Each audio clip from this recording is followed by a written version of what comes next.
அனைவருக்கும் வணக்கம். நான் உங்கள் ஆண்டிபெட்டியார். இந்தியாவில் வழக்கமாக பிப்ரவரி 1ஆம் தேதி தான் பட்ஜெட் தாக்கல் பண்ணுவாங்க. இதுதான் இந்திய அரசோடைய மரபு.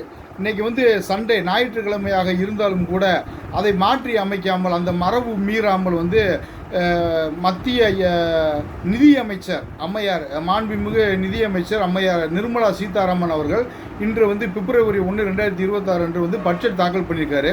அந்த பட்ஜெட்டில் பெண்களின் மேம்பாட்டிற்காகவும் பெண்களின் கல்வியை ஊக்கப்படுத்தும் விதமாகவும் மாவட்டந்தோறும் பெண்களுக்கான விடுதிகள் அமைக்கப்படும்னு சொல்லியிருக்காங்க. அது வரவேற்கத்தக்கது, பாராட்டுக்கு உரியது.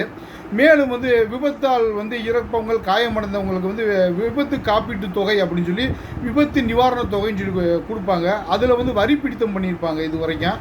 இனிமேல் அதுக்கு வரி இல்லாமல் முழு தொகை அவங்களுக்கு கொடுக்குற மாதிரி வரியை ரத்து பண்ணியிருக்காங்க. அது ரொம்ப பாராட்டுக்குரியது, வரவேற்கத்தக்க கூடிய ஒரு விஷயம். ரெண்டாவது புற்றுநோய் சிகிச்சைக்காக பயன்படக்கூடிய 17 வகையான மருந்து பொருட்களுக்கு அவங்க வரி சுங்க வரி விலக்கு அறிவிச்சிருக்காங்க, சுங்க வரி நீக்கம் பண்ணியிருக்காங்க. அதுவும் பாராட்டுக்குரியது. அதே போன்றே 30க்கும் மேற்பட்ட மருந்து பொருட்களுக்கு இறக்குமதி வரியை அவங்க ரத்து பண்ணியிருக்காங்க. அதுவும் ரொம்ப சிறப்பான விஷயம், வரவேற்க ஒரு தக்க விஷயமாக நம்ம பார்க்குறோம். ரெண்டாவது ஆழ்கடலில் மீன் பிடிக்கக்கூடிய மீன்களுக்கு அதுவுமே முழுமையான வரி விலக்கு அறிவிச்சிருக்காங்க. அதுவும் வரவேற்கத்தக்கது, பாராட்டுக்குரியது.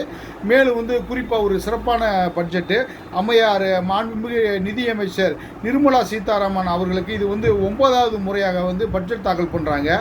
இதுக்கு முன்னாடி 9 முறை பட்ஜெட் தாக்கல் பண்ணவர் முன்னாள் நிதியமைச்சர் ஐயா பானா சிதம்பரம் அவர்கள். இன்றைக்கி அதை அவங்க சமப்படுத்தியிருக்காங்க. ஐயா பானா சிதம்பரம் அவர்கள் 9 முறை பட்ஜெட் தாக்கல் பண்ணியிருக்காரு. அதை சமப்படுத்தும் விதமாக இப்போ நிர்மலா சீதாராமன் அம்மா அவர்கள் இப்போ 9வது முறையாக பட்ஜெட் தாக்கல் பண்ணியிருக்காங்க. மரியாதைக்குரிய நமது மாண்புமிகு நிதியமைச்சர் நிர்மலா சீதாராமன் அம்மையார் அவர்களுக்கும் மத்திய அரசாங்கத்திற்கும் எனது நன்றியையும் பாராட்டுகளையும் வாழ்த்துக்களையும் தெரிவித்துக் கொள்கிறேன். நன்றி, வணக்கம். நான் உங்கள் ஆண்டிபெட்டியார்.